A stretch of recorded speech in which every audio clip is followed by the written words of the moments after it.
What's up guys, so we are heading to NUMOA kasi tomorrow na event natin, yung nabanggit ko dun sa previous video natin before na 3 days event. So ngayon it's around 4:48, 15 minutes before 5 PM.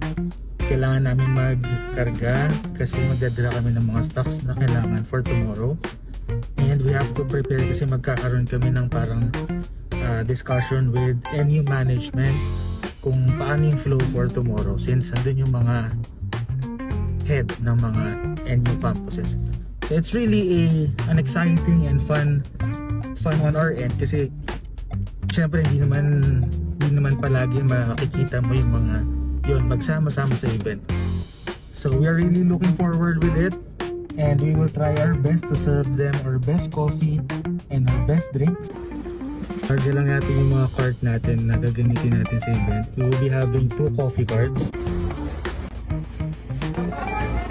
So magdadala kami ng bending lights para may design yung cart namin. Mangyari is 2 cart ito, tapos sa gilid is 2 bending lights kabilaan. Ito talaga ay galing sa Partyholic, so hiniram lang natin. So time check, 5:20, nakarga na namin lahat. Hindi tayo ng reinforcing team, ito si Charlie tsaka si Dominic kasama natin. Pero bago yun, punta muna kami sa EDSA para magbaba ng onting stocks na kailangan yun sa branch. So nababa ni Dominic, punta na kami sa Prime muna. Nababa lang dito mga stock tapos end. So we're here na sa SMPHQ branch. Umakyat lang si Dominic kasi wala na ibang barista natin, so walang pull out or bumaba para kunin yung for restock nila. Kaya tayo na lang mag-aakyat kasi mag-isa na lang ata si Miss JD dun sa taas, so walang mag-a-assist.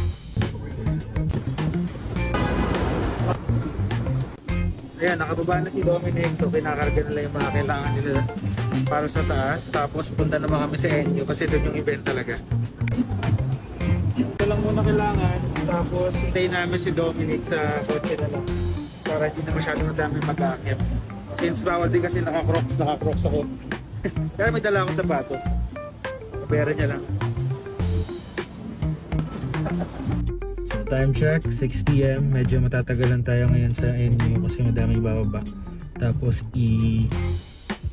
set up pa namin yung 2 coffee carts and yung 2 bending nets. Though mabilis na naman since may screwdrivers na kaming dala tsaka mga screws.